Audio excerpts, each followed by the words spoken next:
बैतनिया गांव का मार्था, मरियम और उसका भाई लाजर, ये 3 परिवार रहते थे। और तीनों परिवार में लगता है कि और कोई नहीं था। 2 बहन थी और एक लाजर, ये तीनों जन थे। और बाइबल में और किसी का नहीं उच्चारण किया है, ये लगता है 3 जन थे, जिसमें लाजर जो नाम का था उससे प्रभु यीशु मसीह बहुत प्रीति रखते थे।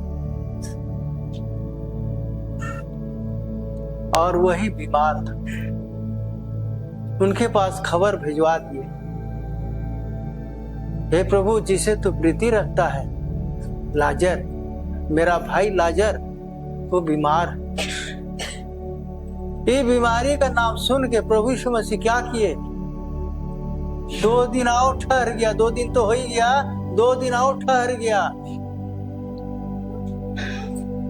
उस समय जहां प्रभु यीशु मसीह रहते थे वहां से बैतनिया 2 किलोमीटर का दूरी पर है। 2 किलोमीटर का दूरी पर है। और वहां पर 2 दिन और बीत गया तो प्रभु यीशु मसीह ने कहा, चलो हम चले, बैतनिया चले, यहूदा के देश में चले। वहां पर जाना जरूरी। तब जब ये सब सुना, चेला लोग कहने लगे, हे प्रभु, आप वही जा रहे हैं यहूदा देश में? आप जानते नहीं है वहां आपको पथरवाह करने के लिए सब उतारू हो गए? उसने कहा, क्या दिन के 12 घंटे नहीं होते हैं? दिन के 12 घंटा होते नहीं है, और हम 12 घंटा में जो है कि हम तो दिने दिन जा रहे हैं। जो अंधकार में जाता है उसको ठोकर लगता है, हम तो दिने में जा रहे, हमें ठोकर क्यों लगे? मुझे पथरवाह क्यों करे? मतलब इस बात का मतलब समझ रहे क्या? इस बात का मतलब क्या है? मैं पवित्र काम करने जा रहा हूं, परमेश्वर का काम करने जा रहा हूं, सेवा करने जा रहा हूं। ये मेरा काम नहीं है, संसार का काम नहीं है, परमेश्वर का काम है। परमेश्वर की महिमा होने वाली है। मुझे ठोकर क्यों लगेगा? मैं दिनों में जा रहा, ज्योति में जा रहा हूं, परमेश्वर के काम करने जा रहा हूं, संसार के काम करने नहीं जा रहा हूं कि हमको ठोकर लगेगा, मैंने हमको हमारे ऊपर पथरवाह करे।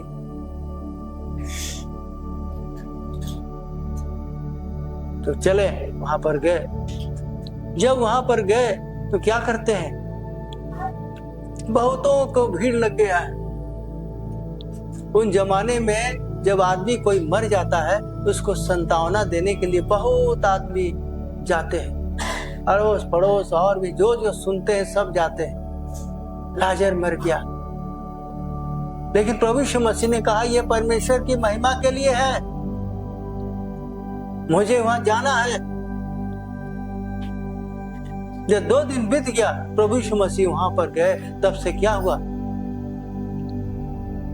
लाजर मर गया और लाजर को चिट्ठी में बांध के उसको क्या किए? दफना दिए। 4 दिन हो गया दफनाए, और 4था दिन पहुंच गया। जब 4था दिन पहुंचा तो मार्था को कान में बोला, प्रभु यीशु मसीह आया।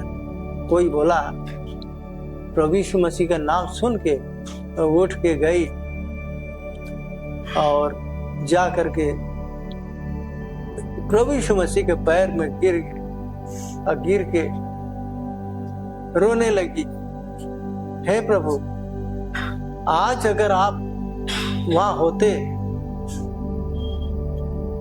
मेरा भाई नहीं मरता। प्रभु यीशु मसीह ने कहा, हे मार्था, तू विश्वास करती है? जो मेरे ऊपर विश्वास करता है वो मर भी जाए तो भी जिएगा।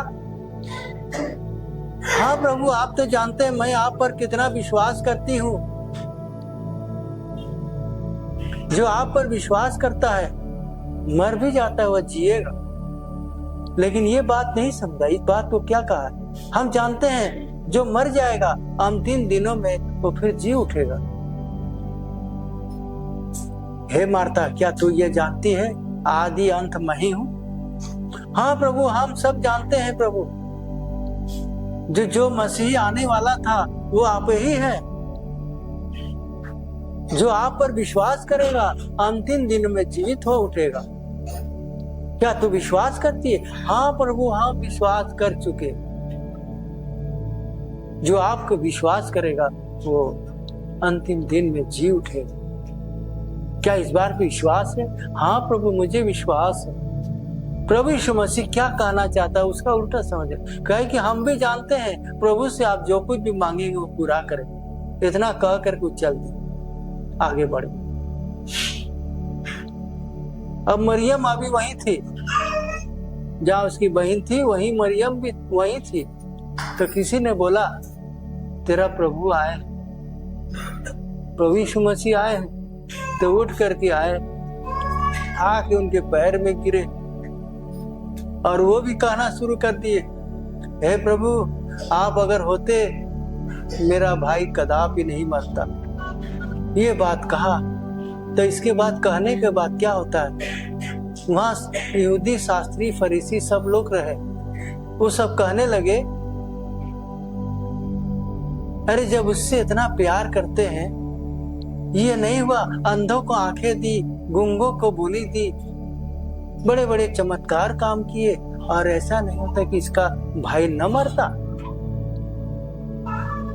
उधर मार्था मरियम रो रही है, उधर यहूदी शास्त्री कुछ इस तरह व्यंग बात बोल रहे हैं, और कुछ जो है कि और भी तरह का बात उनको सुने। बहुत लोग रो रहे थे, उसको संतावना दे रहे थे। ये सब कुछ देख करके प्रभु यीशु मसीह रोने लगे। प्रभु यीशु मसीह का क्रूस पर चढ़ाया उस समय प्रभु यीशु मसीह नहीं रोए, यरूशलेम नगर को देख कर रोए। यरूशलेम नगर को देख के क्यों रोए? यरूशलेम नगर में, मंदिर में हाट बाजार खोल दिया, जहां पवित्र आत्मा का काम होता था, ईश्वरीय उपस्थिति होता है। आज उस मंदिर में हाट बाजार लगा दिए। कोई तो है कबूतर बेच रहे हैं, कोई मुर्गा मुर्गी बेच रहे हैं, कोई साग सब्जी, कई कुछ बेच रहे हैं। सब उसी में कबूतर बेच रहे हैं कुछ। और ये सब कुछ देख करके प्रभु यीशु मसीह रोने लगे। तुम लोगों को इतना सुसमाचार, इतना चिन्ह चमत्कार काम देखे, लेकिन तुम लोगों ने मन परिवर्तन नहीं किया। आज यही काम सदम हमरा के देश में किया होता तो वो नगर बच जाता। लेकिन अब तुम लोग के पास ऐसा विपत्ति आएगी कि सहन के बाहर हो जाएगा। तुम लोगों ने परिवर्तन नहीं किया, अपने जीवन को परिवर्तन नहीं किया। ये परमेश्वर का भवन कहलाएगा, इसको तुम लोगों ने डाकुओं का खो बना दिया। यीशु मसीह रोने लगे, रो कहने लगे, अरे कितना प्यार करते हैं। तब मार्था बोली, हे प्रभु, मेरा भाई मर गया। तरह तरह बातें प्रभु यीशु मसीह ने उससे कहा रखा है। वो जो ऊंचा ऊपर एक पत्थर है ना, उसी पत्थर से ढका हुआ है। चल हमको ले चल। जब लेके जाते हैं, मार्था क्या कहते हैं, वो पत्थर के पास, ये पत्थर हटाओ। नहीं प्रभु, नहीं, इसमें 4 दिन हो गए हैं, उसमें से बदबू निकल रहा है, सड़ गया हो, 4 दिन हो गया है। हे मार्था, क्या तुझे मैं नहीं कहा था? तू विश्वास करेगी, प्रभु की महिमा को देखेगी। ओ, मैं तो भूल गई। चल पत्थर हटा। मैं इन दिनों में खुश हूं कि तुम लोग प्रभु की महिमा को देखेगा। बहुत लोगों को भीड़, असंख्य लोगों को भीड़, और प्रभु यीशु मसीह वो कब्र के बाहर खड़ा होकर के पहले परमेश्वर से बातें की, बातें करने के बाद और उसके बाद कहा, हे लाजर बाहर निकल आओ। और चिट्ठी फिट्ठी बंधे हुए और बाहर निकल आया। कुछ लोग कह रहे भूत भूत भूत, और देख रहे वो हाथ पैर ऐसे ऐसे हिला रहा है, छुड़ा रहा है, इसको खुल जाने दो। अब प्रभु यीशु मसीह ने उसको मुर्दे में से जिला दिया। यह चमत्कार देखा, प्रभु की महिमा को देखा, और प्रभु की महिमा को देखते हुए भी प्रभु को नहीं पहचाना। सब कुछ आंखों से देखा, बहुत सी प्रभु की महिमा को देखा, प्रभु के काम को देखा। एक काम किस लिए दिखाया, कहे लिए हुआ? चमत्कार क्यों होता है? कि धर्म परिवर्तन करता है? नहीं, ये सच्चाई को प्रमाणित करता है। प्रभु मेरा जिंदा है, परमेश्वर जीवित परमेश्वर है, इससे बढ़ के कोई ईश्वर नहीं है। पृथ्वी में पहला नाम है मसीह का। यह आकाश और पृथ्वी को बनाने वाला यह परमेश्वर का रूप है। उद्धार इन्हीं के हाथों में है। ये जो कर रहा है ये मामूली इंसान नहीं कर सकता। निकोदेमुस ने ही बात कहा था, तू जो काम करता है वो साधारण मनुष्य नहीं कर सकता। जिसके साथ परमेश्वर होगा वही बड़ा काम कर सकता है। और मैं जानता हूं तू जो कर रहा है तेरे साथ परमेश्वर है, तभी तू इतना बड़ा काम करता है। प्रभु यीशु मसीह ने जब तक नए सिरे से जन्म नहीं लोगे तब तक परमेश्वर के राज प्रवेश नहीं कर सकता। तो यहाँ पर हम दूसरा बात बोल दिए, मैंने उदाहरण दिए, तो दूसरा लाइन है। तो भाई और बहन, इतना सब कुछ जानते हुए शुरू से अंत तक प्रभु यीशु मसीह ने बड़े से बड़े काम किया, लेकिन मनुष्य का हृदय परिवर्तन नहीं हुआ। क्योंकि लिखा हुआ है मसीह आएगा, दुख उठाएगा, हम सबों के पापों के लिए, संसार के पापों के लिए अपना प्राण देगा। आज वो लोग जानते हुए क्या कहते हैं, जानते हैं? प्रभु यीशु मसीह परमेश्वर का पुत्र है, क्रूस पे उतर क्यों नहीं गए? उनको मारने वाला कौन है? वो क्यों मारे गए? बहुत सी व्यंग बातें बोलते हैं। इन सारी बातों को सुन के, जान के, एक तरफ शास्त्री फरीसी रो रहे हैं, एक तरफ कुछ महिला लोग रो रहे हैं, अड़ोस पड़ोस रो रहे हैं, बहुत से लोग रह रहे हैं। प्रभु यीशु मसीह सबको देख करके उस सहन नहीं कर सके। उनके अंदर ममता, उनके अंदर ये सब भावनाएं कि हमको नहीं पहचाने, मैं क्या चीज के लिए आया, मैं क्या करना चाहता हूं, मुझे नहीं पहचाना। नहीं पहचानने के अलावा दूसरे बात सबों के अंदर में जागृति हो रहा है। मुझे, मेरे पर वो ध्यान नहीं दे रहा है। ये क्यों हो रहा है? क्यों रो रहा है? प्रभु यीशु मसीह रोने लगे, बिलक बिलक के रोने लगे। भाई और बहन, वो लाजर से प्यार नहीं करते, वो सारे जगत से प्यार करते। वो चाहते थे मेरी जो इच्छा है सब लोग जान जाए।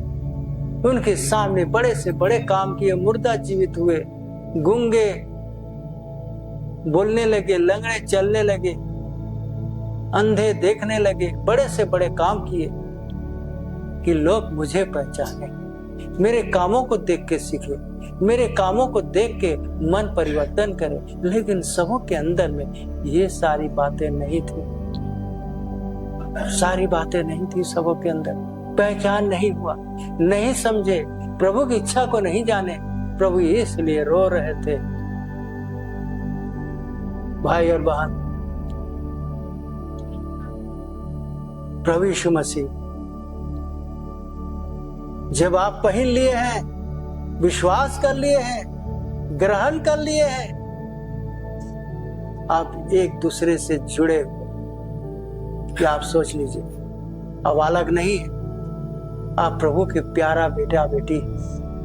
जब आप रोते हैं, प्रभु आपके देख कर सहन नहीं करता है, वो भी रोता है। आपका बच्चा कहीं जाता है, उसको चोट लग जाता है, तो आप क्या कहते हैं? आपका दिल कलपता है, आपका दिल दिमाग कलपता है, रोता अपने बच्चे के लिए, मेरा बच्चे को चोट लग गया, क्योंकि आपके बच्चे से आप जोड़े हुए हैं, प्यार है। अब इससे अंदाजा लगाइए प्रभु के अंदर में कितना बड़ा प्यार है, कितना आपसे प्यार करते हैं। अपने बेटा बेटी कौन है? वो कहता है मेरा बेटा बेटी, मेरे वचन का पालन करते और खुश होता है। आपकी नजर हमेशा रहती है, क्योंकि इस प्रभु से आप जुड़े हुए हैं, उससे आप प्यार करते हैं। इस बात को दूर तक सोचिए भाई और बहन। जब आप दुखी होते हैं, प्रभु दुखी होता है। जब आप रोते हैं, प्रभु रोता है। जब हंसते हैं, प्रभु खुश होता है। जब आप पाप में गिरते हैं, तो प्रभु और कितना खुश होता होगा। उनके अंदर बहुत बड़ा दुख होता है, मेरा बेटा बेटी पाप कर रहा है, मेरे वचन को सुनते हुए जानते हुए पाप कर रहा है, ये चोरी कर रहा है, मुझसे झूठ बोल रहा है, ये गाली निकाल रहा है, दूसरे की चुगली कर रहा है। ये तो संसारिक जीवन है, संसारिक जीवन। प्रभु क्या है? दुखी होता है। बार बार आपको वचन आपके पास आता है, बार बार आप वचन सुनते हैं, लेकिन आपका हृदय परिवर्तन नहीं हो रहा है। प्रभु के दिल में बहुत बड़ा घात लगता है, बहुत बड़ा चोट लगता है। आपके पाप को सहन नहीं कर सकता है, क्योंकि प्रभु पवित्र पवित्र महापवित्र है। इस बात को सोच लीजिए भाई और बहन। परमेश्वर हमारा दयालु, तो लिखा है क्रोध में धीर, दया में महान परमेश्वर। उसके जैसा दयालु दुनिया में कोई नहीं। आपको हमको बचाने के लिए इस जगत में आया कि जहां मैं रहूं, मेरा बेटा बेटी मेरे साथ रहे। तुम मेरे साथ कैसे जा सकते हो, मेरे पास कैसे रह सकते हो, जब तुम संसार की अभिलाषाओं को छोड़ोगे। संसार की अभिलाषा किसका है? यह संसार का है, यह संसार तुम्हारा नहीं है। बाइबल का वचन में लिखा है, तुम अपने आप को परदेसी और यात्री जानकर इस संसार की अभिलाषा पाप बुराई से अलग रहो। तो भाई और बहन, आपको परमेश्वर इस संसार से अलग क्यों करना चाहता है? इसलिए कि आपको अपने पास रखना चाहता है। आपको अपने पास रखने के लिए, आपके अपने पास जो है कि रहने के लिए वो जगह तैयार करने गया है। वो कहता है फिर मैं तुम्हें जगह तैयार कर लूं, मैं तुम्हें ले जाऊंगा, जहां मैं रहता हूं वहां तुम्हें भी ले जाऊंगा। आज बाइबल का वचन आप सुने होंगे, देखे हो। तो भाई और बहन, क्या आपका जीवन वचन के अनुसार है कि संसार जो बोलियां बोलता है उस तरह से आप बोल रहे हैं? संसार का जो रहन सहन है वही इसी पर चल रहे हैं? क्या आपके अंदर प्रभु की स्वभाव है? क्या आपके अंदर प्रभु का चाल चलन है? क्या आपके अंदर रहन सहन है? क्या आप बदल गए हैं? क्या आपके अंदर मसीहत झलक रही है? इस बात को आपको जांचना है भाई और बहन। क्या कि अंतिम समय में हम आ गए। हम उस घड़ी के बारे में नहीं जानते हैं, कब मेरा बुलावा आ जाए। मैं क्या जा सकता हूं? क्या दुनियादारी को छोड़ सकते प्रभु के लिए? क्या प्रभु के लिए आप तैयार हैं? प्रभु ने आपके लिए अपना सब कुछ निछावर कर दिया, स्वर्गीय सुख, अपना जान को भी परवाह नहीं किया, सब कुछ दे दिया। तो भाई और बहन, आज मेरे जीवन में कौन सी कमियां हैं कि मुझे दूरियां बना दे रही है प्रभु से? वचन के विरुद्ध चल रहे हैं, वचन तो सुनते हैं लेकिन मैं पालन करता नहीं, वचन के अनुसार मेरा जीवन नहीं है। क्या वजह है? क्या कमी है? क्या आप कभी जांचे परखे अपने आप को? भाई और बहन, हमें प्रभु के रास्ता को जो हमें मिला है उसके अनुसार चलना है, तभी तो आपके अंदर मसीहत झलकेगी, पवित्रता का जीवन आएगी। तब आप अपने आप को जांचेंगे कि मैं कैसा था मनुष्य, आज कितना हम बदल गए, कितना परिवर्तन मेरे अंदर आया। तब आप कहेंगे भाई और बहन, तब आप सोचेंगे वास्तव में मेरा प्रभु महान है, पृथ्वी में पहला नाम है मेरे मसीह का, पवित्रता में मिसाल इसका कोई नहीं। तब आप कहेंगे प्रभु आपका धन्यवाद हो, मैंने आपको पाया है प्रभु, आपने मुझे अपने धर्मी के मार्ग पर बनाया है। प्रभु मुझे शक्ति दीजिए, आपके वचन पर हम चल सके, मेरे जीवन से कभी पाप न हो। तब आप उस प्रार्थना को करेंगे, मन करेंगे, अपने अंदर से सारे कुविचार को निकाल देंगे, क्योंकि आपको पवित्र बनना है। तब आप क्या होता है, जब इस प्रकार जीवन को बनाते हैं, जब आपका जीवन शुद्ध पवित्र रहता है, तब पवित्र आत्मा आपके अंदर में आकर रहने लगता है, आपके अंदर रहने लगता है। जो बाइबल का वचन में लिखा है वो सारी चीज आपके ऊपर उतरती है।